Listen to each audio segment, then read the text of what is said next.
दोस्तों, सोनिया तब बच्ची थी। छोटी सी मासूम, प्यारी, गोल गोल सी आंखें थी। उसकी वह बंगाली बाबू की बड़ी बेटी थी। जितनी प्यारी थी वह, उससे भी कहीं मीठी उसकी बातें थी। मैं उस मोहल्ले में नया नया आया था, अकेला था। बंगाली बाबू मेरे घर से 2 मकान आगे रहते थे। वे गोरे रंग के मोटे से आदमी थे। सोनिया से उनसे तभी परिचय हुआ था। उनका नाम जयकृष्ण नाथ था। वे मेरे जद्दोजहद भरे दिन थे। दिन भर का थकामांदा जब अपने कमरे में आता तो पता नहीं कहाँ से सोनिया आ जाती और दिन भर की थकान मिनटों में छू हो जाती। वह खूब तोतली आवाज में बोलती थी। कभी कभी तो वह इतना बोलती थी कि मुझे उसके ऊपर खीस होने लगती और गुस्से में कभी मैं बोलता, चलो भागो यहाँ से, बहुत बोलती हो तुम।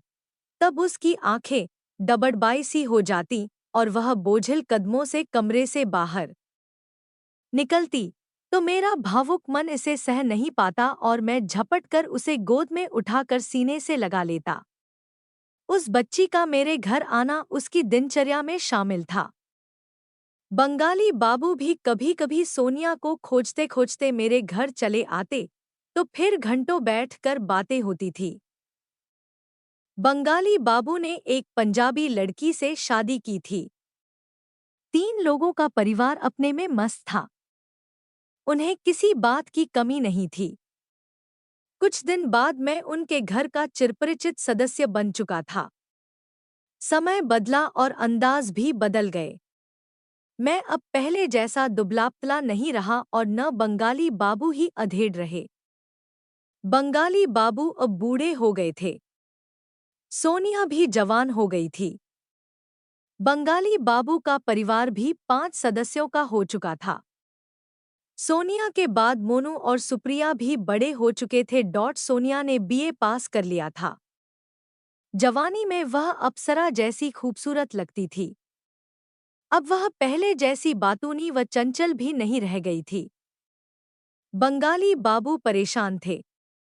उनके हंसमुख चेहरे पर अक्सर चिंता की रेखाएं दिखाई पड़ती।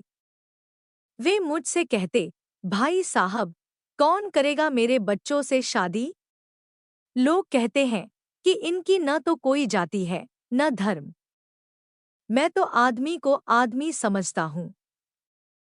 25 साल पहले जिस धर्म व जाति को समुद्र के बीच छोड़ आया था, आज अपने बच्चों के लिए उसे कहाँ से लाऊं? जात-पात को लेकर कई बार सोनिया की शादी होते होते रुक गई थी। इससे बंगाली बाबू परेशान थे।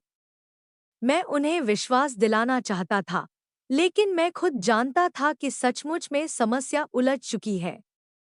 एक दिन बंगाली बाबू खींचकर मुझसे बोले, भाई साहब, यह दुनिया बहुत ढोंगी है। खुद तो आदर्शवाद के नाम पर सब कुछ बकेगी, लेकिन जब कोई अच्छा कदम उठाने की कोशिश करेगा, तो उसे गिरा हुआ कहकर बाहर कर देगी।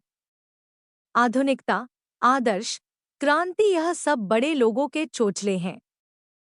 एक 60 साल का बूढ़ा अगर 16 साल की दूसरी जाति की लड़की से शादी कर ले,